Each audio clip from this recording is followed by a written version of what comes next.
নমস্কার। Any 24 news চ্যানেলের পক্ষ থেকে প্রত্যেক দর্শক শ্রোতাদের জানাচ্ছি আন্তরিক অভিনন্দন ও স্বাগতম। আমি স্বর্ণালী মিশ্র। ভারতীয় জনসংঘের প্রতিষ্ঠাতা তথা ভারত কেশরী মহান দার্শনিক ডাক্তার শ্যামাপ্রসাদ মুখোপাধ্যায় জন্মদিন ভাবগম্ভীর অনুষ্ঠানের বিজেপির উধারবন্দ মণ্ডল কমিটি পালন করেছে 81টি বুথে। 104 নং বুথে ওই দিবস বিশেষ মর্যাদার সঙ্গে পালিত হয় 6 জুলাই। ওই দিন উধারবন্দের বিধায়ক মিহিরকান্তি সোম ডাক্তার শ্যামাপ্রসাদ মুখোপাধ্যায়ের প্রতিকৃতিতে শ্রদ্ধাঞ্জলি জানান।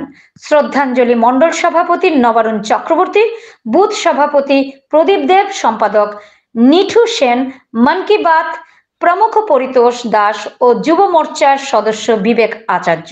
এছাড়া প্রধানমন্ত্রী নরেন্দ্র মোদী ডক্টর শ্যামাপ্রসাদ মুখোপাধ্যায়ের আত্মবলিদান দিবস থেকে জন্মদিবস পর্যন্ত দলীয় কার্যকর্তাদের কাছে আবেদন জানিয়েছিলেন প্রত্যেকের মায়ের নামে এক একটি গাছ রোপণ করতে।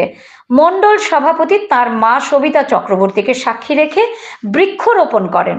ওই দিন ডক্টর শ্যামাপ্রসাদ মুখোপাধ্যায়ের আত্মজীবন নিয়ে বিশদ আলোচনা করেন উধারবন্দের বিধায়ক মিহিরকান্তি সোম, সভাপতি চক্রবর্তী। শালগঙ্গা থেকে সাংবাদিক নিহার কান্তি রায় রিপোর্ট। আপনারা দেখছেন এনি 24 নিউজ চ্যানেল। এ ধরনের নিউজ দেখার জন্য আমাদের চ্যানেলটি সাবস্ক্রাইব করুন ও সঙ্গে থাকুন।